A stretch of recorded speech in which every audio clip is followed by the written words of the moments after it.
Hey, this is Carl with Encore Realty. Hope you're doing good. So in this video, I want to go over the week's questions. I've narrowed them down to 10. So this video will go over 10 questions. A lot of these had to do this week with the company structure, how we operate the company, things like that. So we'll get into it. But every week what I do is I take all the text messages, all the questions, all the phone calls that I get throughout the week, and I put those into a weekly video that I send to the agents that sponsor at Encore. But this video, what I'm doing is just kind of highlighting 10 for the general public for you to watch, so you get an idea of kind of what the questions are, and a little shorter format than the one that I provide the agents on Saturdays. The first one was, what are the exact terms of the 100% commission structure at Encore, including any hidden fees beyond the $99 monthly rate? So there's no hidden fees, there's no transaction fees, there's no coordination fees, there's no E&O fees. You literally pay $99 a month and you get 100% commission on all residential real estate leases, all residential real estate sales, and commercial transactions, leases, and sales as well. That includes listings, that includes buyer transactions, whatever the case may be. Next one is, how does Encore Realty support agents in building personal brand rather than promoting company's name? Well, one of the ways that we do that is, first of all, with the fees, right? So you're only paying $1,200 a year, $100 a month. You're not paying a licensing agreement like you do when you work at, Keller Williams or EXP or Real or these other companies. You're paying them $20,000 a year to license to use their name, which is fine. I understand why some people think that's beneficial, but at the end of the day, I always say, when you hire a surgeon to do a surgery, you don't, unless, I speak in generalities, but for the most part, most people don't necessarily check to see what hospital they're affiliated with before they sign up for the surgery. And even if they do, they don't care if you're at UT Southwestern or if you're at Baylor or if you're at some other hospital. And anybody that's closed more than 5 deals knows, that the customers work with you because they like you. They don't, very rarely. In fact, it's been studied. I think 5% of the buyer's confidence and buying decision comes from, it's like 5 or 6% comes from the company they work for. And if you can't overcome a 5 or 6% objection, you shouldn't be in sales anyway. Number 3, can you explain the weekly training program, including how the live Q&A sessions work and what topics are typically covered? So they're on Wednesdays and Thursdays, and what we do then is it's just an open live Q&A so that you can come in as an agent and ask whatever questions that you may have. These are more strategic questions because it's a time that's set aside and you know that it's going to be there for the week. It's kind of nice if you want to get the opinion of some of the other agents at the company as well to give their feedback and have me on the call as well. That helps, but it's more of a strategy session in those regards. And so, your daily questions that you have, the agents just text me, they call me, and we go over those things one-on-one individually. Number 4, what kind of lead generation strategies does Encore recommend, and how can the $10,000 to $14,000 annual savings be best utilized for the Texas market? So remember, you're paying $1,200 a year. You can close as many transactions as you want in that year. Lead generation strategies, there's 2 ways I like to go about it. One is for somebody that wants to build a team, and the other is for an individual agent that just wants to double or triple their income from the prior years. One of the first things I do is I worked with, and we've spent hundreds of thousands of dollars with my previous company, buying leads in different markets like in Austin, San Antonio, Dallas, Plano, Galveston, and these other places. And so I can tell you that over that period of time, getting leads in markets that are not necessarily moving the quickest is more valuable than the price, because what you'll find is no matter how good you are, if you go into a high price market, 1, if you don't answer the phone immediately when they make the inquiry, or 2, you don't invite them to lunch, dinner, swing by their house with a professional marketing booklet and do all those things for the lead immediately, then you're going to get beat by someone like me. In those high price markets, what I used to do is I'd get the lead, then I'd skip trace the phone number, so I figure out to make sure if they own the house or not, so that I know they're legit. When I verify that they do own the house, I would build a marketing book. We use a heat thermal system. We put the comps in there, a little bit about me, a little bit about my company. We bind that book, heat it up, and then put it in a presentation folder along with all of our other listing package materials. And then me or one of my assistants would go drive by and drop that off at their house or meet them if they were there and thank them for their inquiry online. So you have to imagine they're making an inquiry online, they call you, they have questions, and then you show up at their house. And I would do this for sellers and for buyers, because if you just skip trace the phone number they are inquiring from, you can figure out where they live. So that's a lot of work for somebody who, if you one, don't want to do that, then don't be in those high price points. Or two, if you cannot do that, because if you're working another job and you do real estate for fun, you just want to do a couple deals per year, that's fine too. That wouldn't be a good fit. But in either case, unless you're willing to do that, the best strategy is to look at markets that are a little slower moving. So that way, when you make the inquiry, you have the time to build the relationship, to develop that relationship, just like dating, until you can get to the point where you're ready to move forward and actually make a committed decision to choose to work together and start the home buying process or the home selling process. Number 5, in the current Texas real estate market, with increasing inventory and competition, how does Encore's model help agents stand out and close more deals? With increasing inventory, gives you the opportunity to negotiate more for your client and get a better deal. Now, those homes that are out there, one of the things I've noticed that's happening is inventory is increasing. A lot of these homes, they're hitting the market and then they're getting offers on them right away, but they're getting low offers. So then what the listing agent is doing is you're going back to where we were. Gosh, I remember when I first got in the industry 20 years ago. But I remember back then, 20 years ago, there was so much inventory that when you sold the house, you also said you could have all the TVs and you could have the car in the front driveway too. That's a real thing. That used to happen many times. So those are little strategies that you can do. If you have those material items you can include in the sale, it's kind of nice. And you can kind of build that into the price anyway. So one of the strategies I like to use on sellers in a increasing inventory market is to talk to the seller about what items can we leave and include with the sale to make it more attractive versus the other homes that are out there. And then maybe we just increase the price of the house slightly and hopefully it's covered in the appraisal. However, if you do price the home correctly and competitively and you get multiple offers, you can use, I think it's the 49-1, forgive me, I don't have it in front of me, but the appraisal waiver addendum. You could include that so that you don't have to worry about you padding in the price of all that furniture and then the appraisal coming in low. You wouldn't have to worry about that if you include the appraisal waiver, so you don't have to worry about losing your client's money by offering the things in the house as part of the price of the sale of the home. The problem with the appraisal waiver, right, is that they're going to get the appraisal done anyway. They're going to pay the difference between the appraisal and the actual contract sales price, and that tends to inflate the market arbitrarily, right? So, for example, if the home's worth $1 million and you have $50,000 of furniture and, like I said, the car in the driveway, and you sell the home for $1.1 million, the appraisal is going to come in at $1 million, but the buyer's still going to pay $1.1. And so that's a recorded price. It's a recorded sale, but people don't know that it included all the furniture. People don't know that it included the car. And that's the thing that National Association of Realtors really missed with the lawsuit because, it's a bunch of new guys, I guess, or people that, have been outside of the industry for too long. They don't remember that from 20 years ago. Remember, I started my career as a real estate appraiser, so we would see this all the time. And of course, we're not giving any value to the things in the house. We're not giving any value to the car that's included in the sale. But I can't help the fact that the recorded price included those things, and I don't know it. All I know is that this home somehow sold for $1.1 million when it was only worth $1 million. So those are strategies that if you explain that to the seller, it's something that you need to be aware of as well. So when you're looking at being a good buyer's representative, when you're looking at the sale of the house, the sale of the house of the home they might want to buy, you're going to want to do that research, look at the old MLS and see if anything was included in the sale. It could have been negotiated after the fact, and that would never be in the MLS, so you have no idea. But those are conversations that you might want. If you've ever had a situation where you're looking at the comps and you're going, how in the world did all these homes sell for this much? Right? I don't see any way that this value was where it says it is. Sometimes it could be that a lot of non-realty item addendum, non-realty items were included in a non-realty item addendum as part of the sale. So just have those conversations. I don't know if I answered the question completely, but with the increasing inventory, those are strategies you can use for your sellers, and those are things to be aware of to your buyers. You should educate them as well, so that way they can make a better informed buying decision too. And it builds a lot of trust by explaining those types of things to your clients.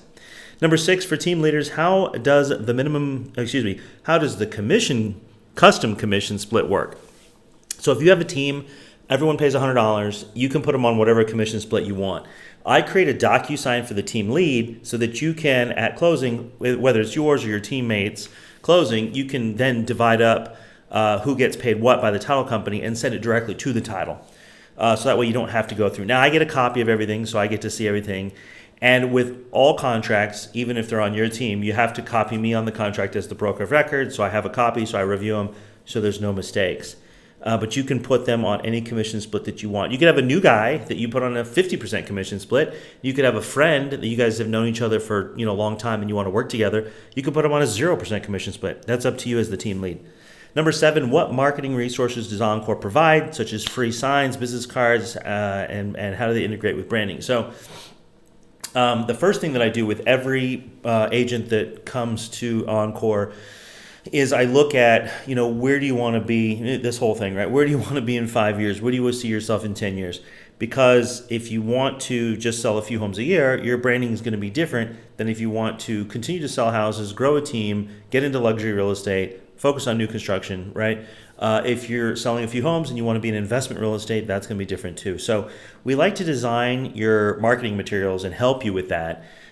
Because a luxury real estate agent's business cards and marketing material is different, in my opinion, should be different and is, than someone who's investments. Your investment type deals, they're going to be more with, obviously like numbers and factors, and I don't want to get too complicated, but like the market capitalization rates and things like that, versus and interest rates and funding requirements and stuff like that. Versus if you were in luxury real estate, it's more about the aesthetics, the appeal, those things that drive emotional buyers' decisions, because there's no reason somebody needs a house with 14 bedrooms and 9 bathrooms, right? Those are all emotionally driven purchase decisions. It's either to show off or to meet some sort of like societal pressures to have a house like that, or for privacy. Nobody uses 14 bedrooms and 13 bathrooms, right? But sometimes you need a big house like that for privacy. So there's different reasons, but those are all driven by emotion, and so your luxury real estate sales are going to be different marketing. So I work with the agents on creating those materials. We don't do any free business cards or things like that, but we design them. So the design work is done for free. We consult together, you and I, on the best way to build those. And my graphic designers design it, and then you pay for it if you want on your own. We just send you the design material, so that way you can use your own printer, you can use your own graphic designer, you can use the printer we recommend, but we don't make any profit off that, is what my point is. And we do the design work for you for free. And then, the other thing is when I meet with agents that onboard at Encore, is to come up with like an LLC, come up with who you want to be when you leave me and you are your own broker and you have your own team and you have your own office and you start to do wonderful things. What does that brand name look like? What does the brand logo look like? All of that. So that way we get that done as soon as you onboard or very quickly with us. So that way we can have that, and then just down in the corner to meet the track guidelines, requirements, it's just have powered by Encore Realty. Number 8, given the volatility in Texas housing prices, does Encore offer any market analysis tools or resources to help agents advise clients effectively? Well, part of this video, so what I do, you're not going to see this here, but we talk about the market, talk about interest rates. Remember, I used to be a loan officer at Countrywide for many years. For 4.5 years.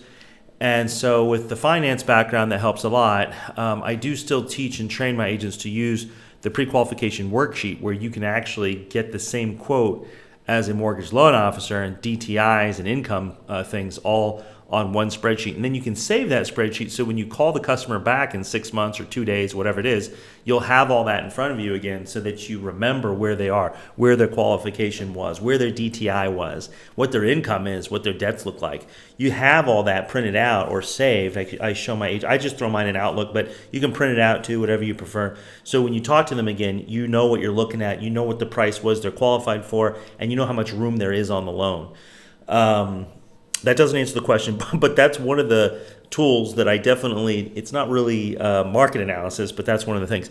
The next thing is I used to be a real estate appraiser.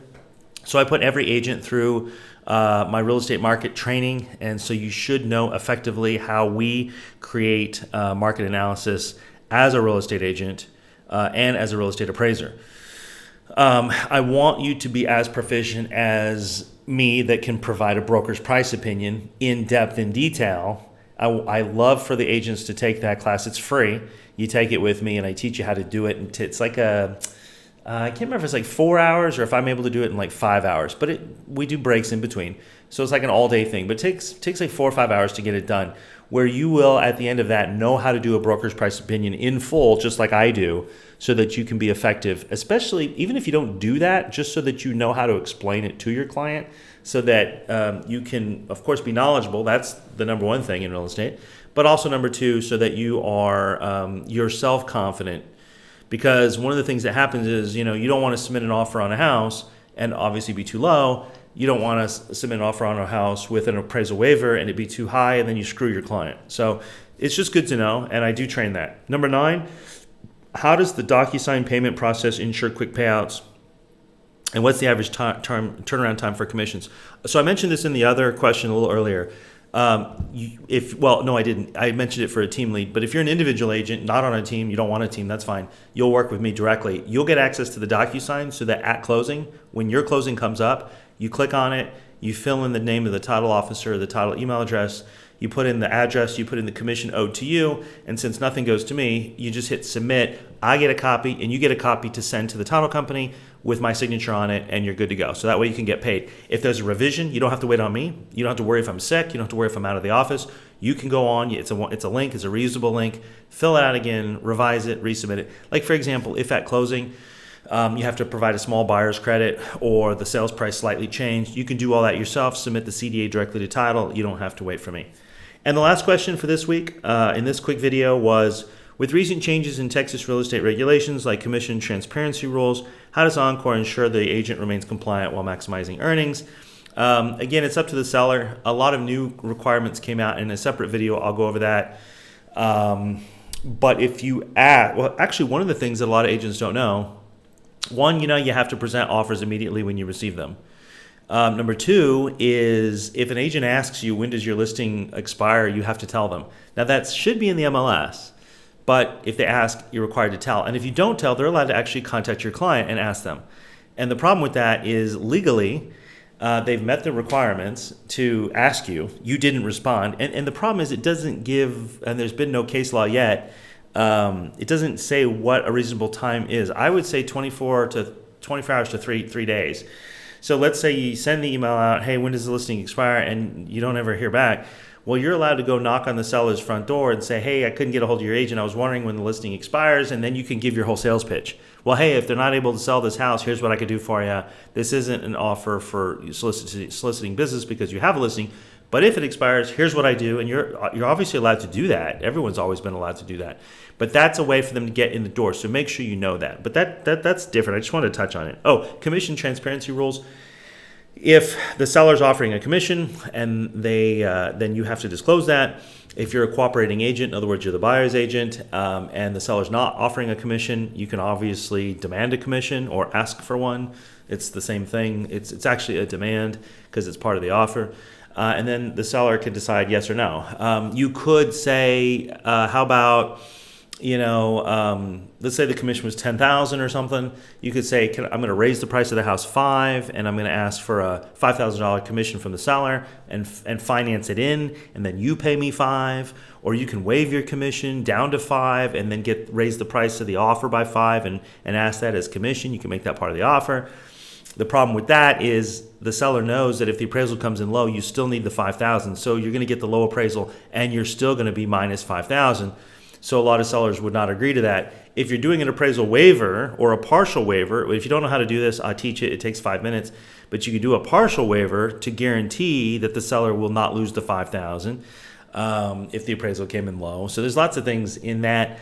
But commission transparency and things are definitely something that we train and teach on that I'll make sure that you do. Every listing that comes out of this office, as you as an agent here at Encore, I go over and I review. And most of the agents call, text, email me to go over those things prior to doing it. And then if you need help on how to input listings, I've got the videos that I've done on how to do it that are up to date and recent. And then I look at it and I go over those with you to make sure you're compliant with everything. And then as questions go along with, customers will ask you the craziest questions you may not know. Say, let me call my broker, and then you'll call me and I'll get back to you immediately. So hopefully that answers that question. If you're interested in learning more about Encore Realty, I've trained and hired over 900 agents in the last 9 years. We've sold over $1 billion of real estate in the Texas market. And at Encore, we charge $99 per transaction, 100% commission on all your deals. And you still get one-on-one mentorship and training with me as your broker. So if you're interested to learn more, email me or find a link somewhere, or you can call or text me at 929-635-1200. Have a wonderful rest of the weekend, and let's start strong tomorrow on Monday.